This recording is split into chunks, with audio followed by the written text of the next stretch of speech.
All right, welcome to Just Last Week. I'm your host, Cade Fowler, with all the news you may have missed, starting with the headlines. All right, so just last week, Gucci Mane playing the Civic Center, one of the biggest acts to play the establishment in a while.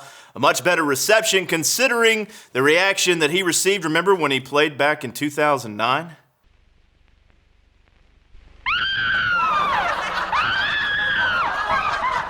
So apparently the concert went off without a hitch. But listen, a lot of concerts that have been going on here in the city back in the day have drawn some controversy. In fact, a couple of decades ago, Ozzy Osbourne tried to play the Civic Center to many people's protest. But you know the one person who doesn't remember playing the Civic Center? Ozzy Osbourne. All right, so just last week, UGA announcing that it will not be selling alcohol in some of its general seating areas. And that's certainly good news for an establishment known for keeping it dry.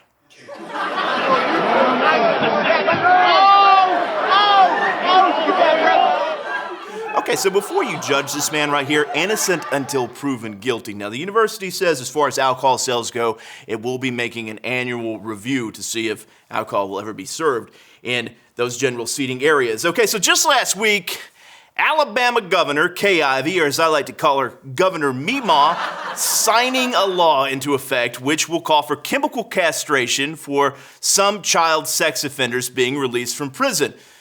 But Governor Ivey went on to say, it's just chemical castration? So telecom company Frontier Communication announcing that it will award $1,000 to one lucky winner who can use a flip phone for a week. Golden candidates? Everyone's grandmother. All right, so just last week, a Pennsylvania woman making headlines when she took to social media saying that she was body shamed at a Golden Corral because she was dressed too provocatively. Now, you can be the judge for how she was dressed, but I have this one question. Golden Corral has a dress code? And speaking of body shaming, a North Carolina man reported he was driving through North Georgia last week when he saw what he thought was Sasquatch. Now, before you ever say that you see Bigfoot, remember that there are people out there that are very hairy. So even though there have never been any confirmed sightings of Bigfoot before, remember that there are very hairy men out there that have very sensitive feelings. So before you make that report, remember who you could be talking about. All right, that'll do it for Just Last Week. I'm your host, Cade Fowler. We'll see you back here again next week for more headlines. See you later. Take care.